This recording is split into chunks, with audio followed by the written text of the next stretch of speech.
Renungan harian ini diadaptasi dari buku renungan harian Star Bina Warga GKI. Yohanes 14 ayat 26. Namun penolong, yaitu Roh Kudus yang akan diutus oleh Bapa dalam namaku, dialah yang akan mengajarkan segala sesuatu kepadamu dan mengingatkan kamu akan semua yang telah kukatakan kepadamu. Kamu berani tidur sendirian di kamarmu? Berani dong. Kau berani? Kamu gak takut gelap? Gak takut suara aneh? Gak takut dong. Kata mamaku, ada Roh Kudus di hati kita. Kita gak usah takut.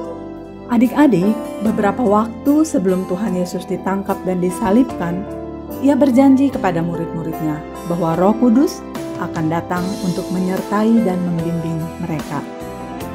Meskipun nantinya Tuhan Yesus tidak akan ada bersama mereka lagi, tapi Roh Kudus akan bersama mereka selalu. Adik-adik, Tuhan Yesus selalu menepati janjinya. Pada hari Pentakosta, Roh Kudus dicurahkan kepada murid-muridnya.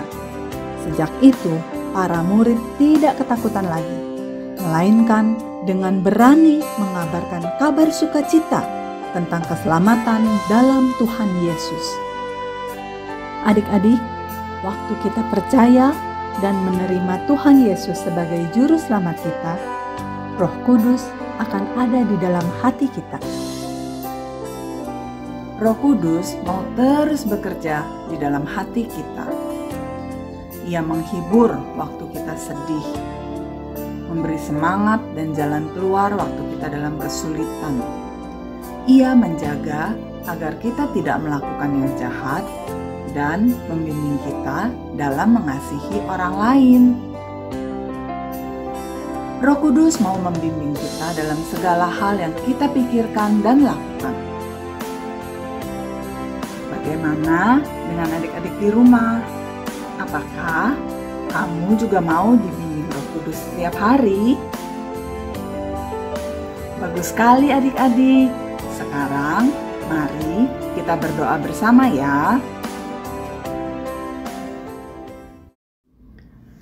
Bapa di dalam surga, terima kasih Tuhan sudah memberikan Roh Kudus dalam hati kami. Tolong kami Tuhan supaya bisa rajin baca firman Tuhan dan berdoa setiap hari, sehingga kami mengerti penyertaan dan bimbingan Roh Kudus dalam hidup kami. Dalam nama Tuhan Yesus kami berdoa dan mengucap syukur. Amin.